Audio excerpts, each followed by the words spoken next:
Rage radiated through Malcolm Ellis's body, a quiet, controlled fury that never showed on his face.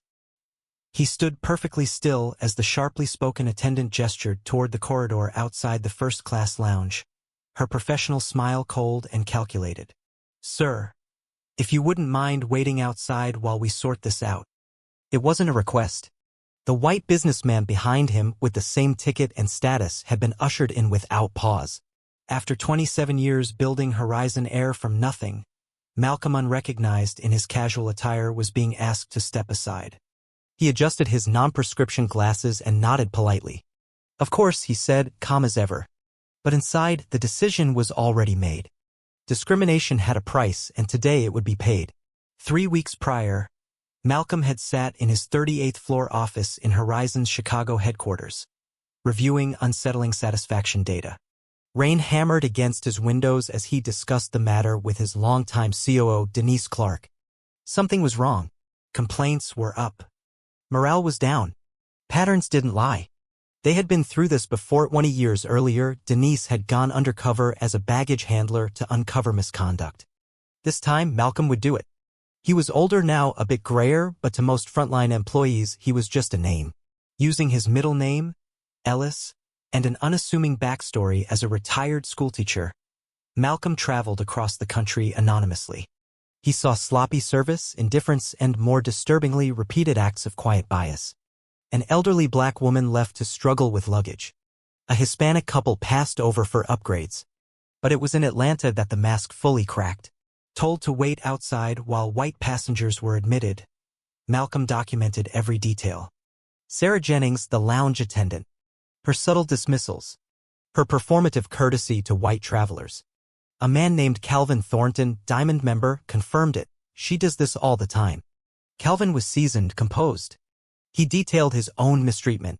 Together, they shared grievances. Malcolm, still in disguise, took notes.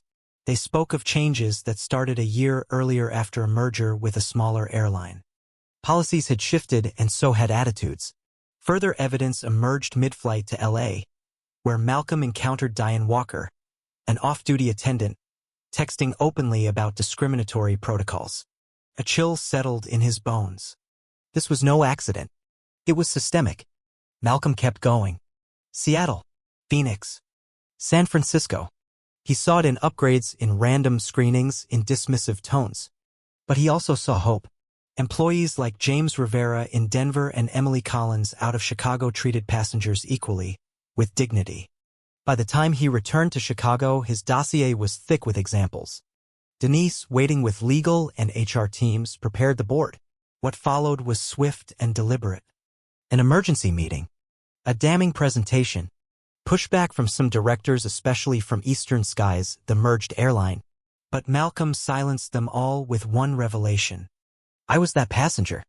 I experienced this firsthand." Gasps. Silence. Then action. Firings. Reassignments. Policy reviews. Malcolm personally dismissed Thomas Reed, the operations head behind the most egregious changes. "You underestimated me," he told him, "and you forgot what Horizon stands for." He elevated the right people. Promoted Rivera. Assigned Collins to lead customer experience training. He invited Calvin to join a new passenger advisory board. They sat together reflecting on the journey. "Some won't understand why you did it," Calvin said. "But I do. You didn't just fix your airline. You reminded it of its soul." Over the following year, the transformation was visible. Bias-detecting algorithms were dismantled. Training overhauled. Transparency rebuilt. Malcolm testified before Congress.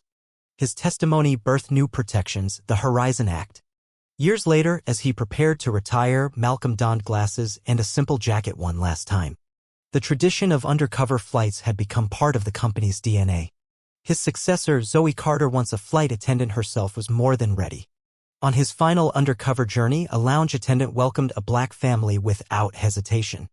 A gate agent respectfully assisted an elderly passenger in need. Malcolm watched from a quiet seat. This was the airline he dreamed of building. He smiled, turned off his phone, and prepared to board. The legacy was not just a company, but a culture rebuilt, refined, and finally aligned with the values on which it was founded. He had seen the truth. And because he had acted, millions more would now be seen too. 3 months into retirement, Malcolm stood in the back of a packed auditorium at Northwestern University, watching Zoe Carter deliver the annual keynote at the Horizon Leadership Forum. The topic? Ethical evolution in corporate leadership. She spoke with poise and clarity, referencing Malcolm's undercover journey not as a heroic tale, but as a blueprint for internal accountability.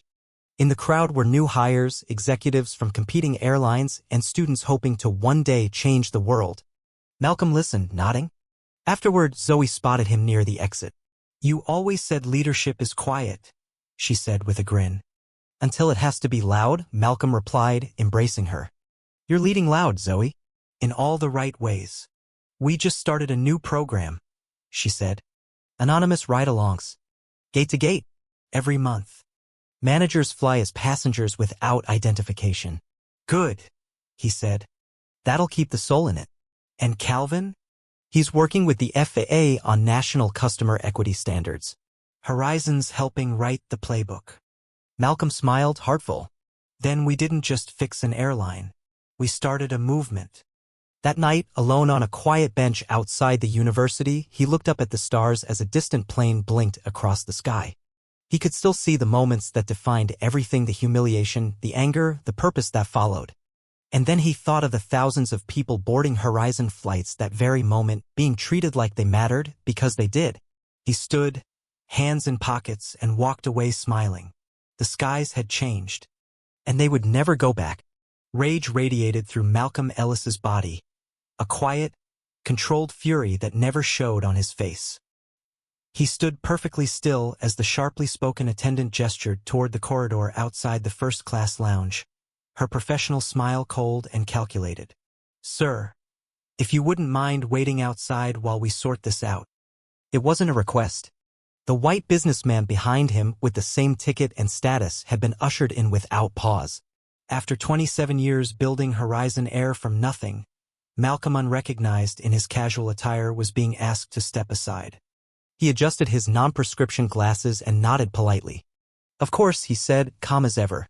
But inside, the decision was already made. Discrimination had a price, and today it would be paid. 3 weeks prior, Malcolm had sat in his 38th floor office in Horizon's Chicago headquarters, reviewing unsettling satisfaction data. Rain hammered against his windows as he discussed the matter with his longtime COO, Denise Clark. Something was wrong. Complaints were up. Morale was down. Patterns didn't lie.